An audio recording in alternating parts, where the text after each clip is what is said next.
This evening, CBS premieres the two-night special, The Dovekeepers. It's based on Alice Hoffman's best-selling novel published by Scribner, which is a part of CBS. The women's paths crossed during the siege of Masada in ancient Israel during the 1st century. In that time, Romans forced 900 Jews to flee Jerusalem. Here's a preview of tonight's special. Your father and your brother belonged to a secret group, the Sicarii. They were craftsmen in death, cruel and ruthless. They killed men like leaves. So many they could not be counted. Oh, they were counted, all right. You can be sure of that. Rome counted every one of them. Rome desired our holy land. With a fire that could not be quenched, they wanted all we had, our land and our humanity.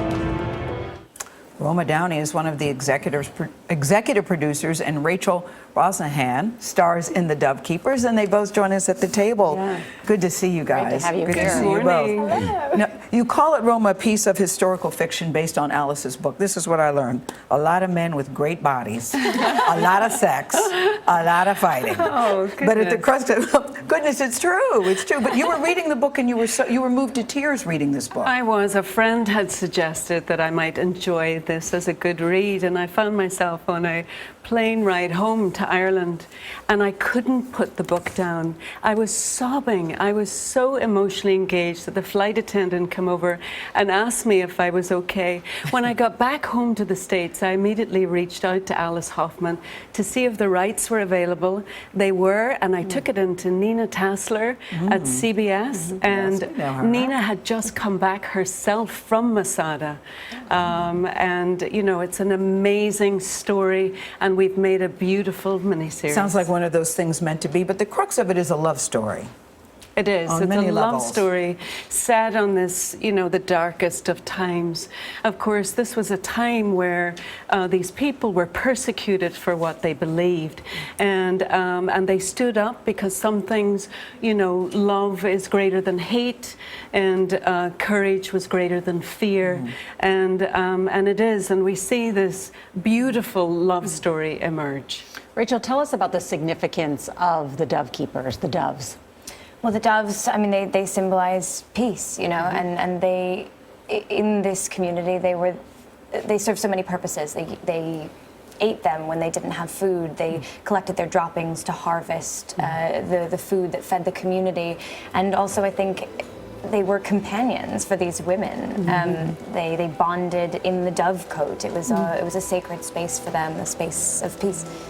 They were calling you a dove whisperer, Miss Rachel. I didn't know what that meant. What does that mean? Well, no, we had this incredible guy who taught us how to hold the doves, and we spent one whole day shooting all the dovecote scenes with hundreds of pigeons and doves flying around, and I made a friend named Gertrude, who didn't fly away. You know, they have so much energy, and you hold them, and then when you open your hands, they're supposed to fly out. And this one just sort of sat in my hands all day long. I think she liked you. Yeah, I think so. She liked you. When you produced the Bible, which has been seen by over 100 million people, why do you think there's still this fascination with this period of time? I think that this 1st century is just so rich and textured for story. It really was the darkest of times. This Roman regime was so incredibly cruel, and when it came into the land, it just, you know, tried to take everything from these people. We know that in 70 AD, Jerusalem fell, and these people who escaped, who managed to escape, 900 of them went to live at Masada, which was this hilltop retreat.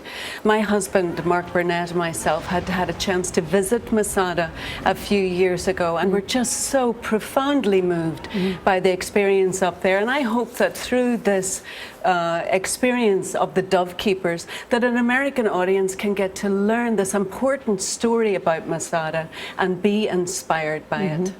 Yeah. You've met the Pope.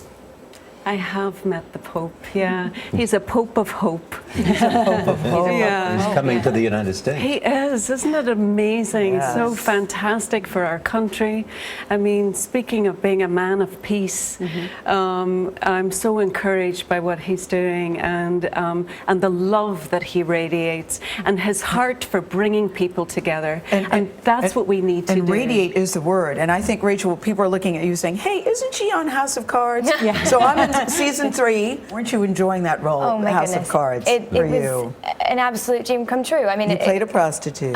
Well, she was a call girl. Okay.